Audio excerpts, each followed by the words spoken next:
Semua orang tahu dia ni penyanyi nombor 1 Malaysia. So sekarang kita nak spot back Datuk Sri Siti Nurhaliza. Wow. Yes. Datuk Sri Siti. Betul.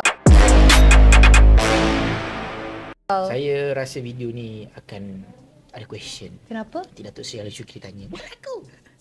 Saya minta maaf. Saya minta maaf tu. Saya minta maaf. Saya minta maaf. Bukan saya cakap tu, Rabi. Ambil balik 200,000 yang Datuk nak bagi kat dia. Saya minta maaf. Sekarang kita nak support back penyanyi nombor 2 Malaysia, Datuk Sri Siti Nurhaliza. Sebab yang first Datuk Ali Syukri. Saya minta maaf. Nak sangat 200,000 tu? Mati duitan. Saya mesti tengok back yang pertama. Wow West, Datuk Sri Siti. Ini adalah back seasonal daripada Prada yang diriliskan pada tahun 2022.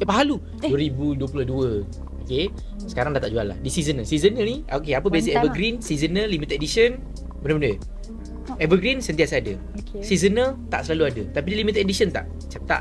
Limited edition ni dia yang kulit-kulit exotic macam tu lah lebih kurang. Okay. Jom, korang kalau nak shopping ataupun jual handbag dan juga Rolex, klik link kat bio. Jangan lupa follow. Kalau kamu tengok, ini adalah Prada Metallic Triangle Mini Tote Bag. Triangle? Prada Triangle Mini Tote Bag. Tapi dia tak nampak triangle pun. Kalau kamu dah pandai sangat, kalau kamu dah pandai, buat sendiri. Okay, saya minta maaf, saya cara sejok ke? Tak ada mood. Tukar host lain.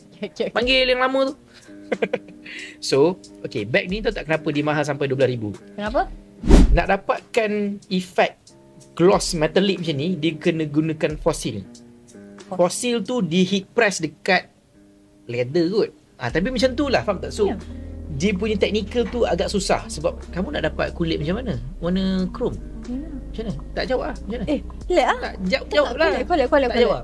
Collect. So, in order untuk diorang buat satu metallic punya colour, untuk satu metallic punya colour dekat leather goods, dia kena ada buat heat press daripada fosil dan segala-segala. Macam tu lah technical ni. Kamu pernah tengok tak kasut Onyx suka saya yang silver tu? Exactly. Yang tu 14,000.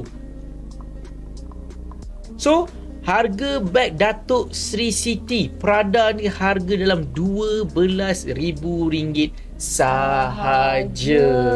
Masya Allah, RM12,000 begitu sahaja. Tapi saya masih question kenapa nama dia triangle. Sebab dia 4 segi, tapi kenapa dia triangle?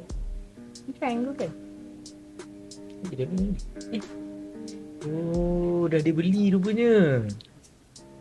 Astaghfirullahalazim. Jom shopping dan jual melalui Icon Lux. Jimat sehingga 70%, installment serendah RM5 sehari. Jual dan konsign item anda dengan kami. Cepat, klik link di bio sekarang.